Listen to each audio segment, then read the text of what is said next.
So this week our corn is ready to be harvested, so it's time to put up a batch of canned sweet corn. And I'm going to demonstrate for you how I do that.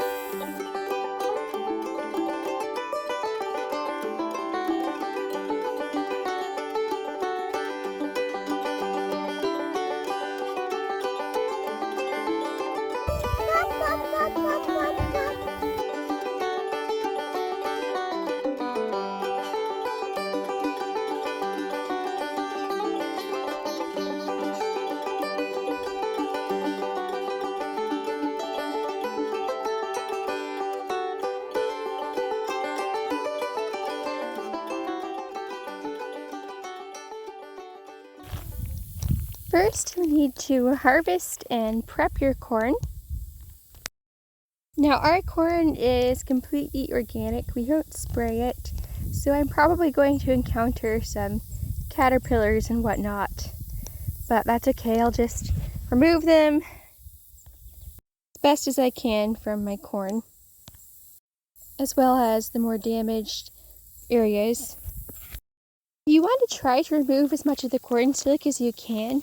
I am not very good at this, so I don't have any great tips on this for you. I just try to get it off as best as I can while I'm shucking it, and then rinse off what I can when I go to rinse my corn, like I'm doing here. Now, I blanch my corn prior to cutting it off the cob. From what I've read, some people just cut their corn off the cob raw and pack it that way. I think it makes it a little bit easier to blanch it. And this is just what I've done for, well, basically as long as I've been pressure canning corn. So this is what works for me, but you can do a true raw pack method if you want to. So to blanch your corn, you'll want to put the cobs into boiling hot water for about 2 to 3 minutes. Then you want to remove your corn from the hot water with tongs and allow it to cool for a bit before you cut it off the cob. I just use a knife and a cutting board. I know some people use a corn cutter or a bundt pan, so if you find those tools helpful, you might want to do that. And as you work, if you see any kernels that look like they're severely damaged, you might just go ahead and remove them. My husband actually got off work a little early today, so he was able to help cut the corn off the cob. Yes. So I was very thankful for the extra help. And I've prepped my jars that I'm going to use for canning. I like to use traditional ball or mason canning jars. Sometimes when I'm water bath canning, I will experiment with glass jars that aren't necessarily a regular canning jar.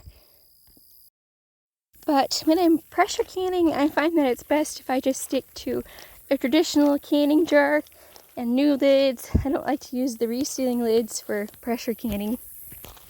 Another thing when you're pressure canning is you want to leave at least an inch of headspace, so I'm being very conservative with the amount of headspace I'm leaving, both with the corn and the water. And this is hot water, by the way, that I'm filling the jars up with just to make sure the corn is completely covered. Now I sorted out the ears of corn that were too poorly pollinated or had too much damage on them, and I gave them to the cows, which they seem to be pretty excited about. So as you fill your jars, one thing that you want to do besides remembering to leave enough headspace is to use a rubber tool to get the air out, like this.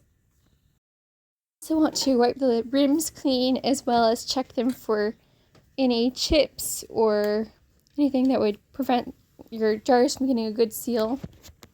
And I've boiled my lids, and I'm now going to apply them to each clean rim.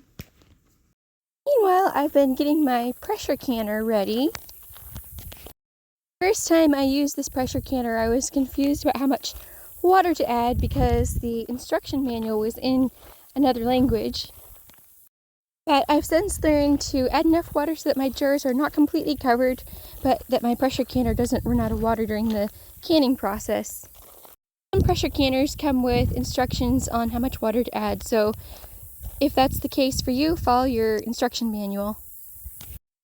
Once you've added your jars to the pressure canner, go ahead and turn on the heat, put the lid on, and let your pressure canner get up to temperature. You want the steam to be coming out of the vent. See, we want our pressure canner to vent for 10 minutes. It's almost been 10 minutes. So in one more minute, Mommy can put the weight on.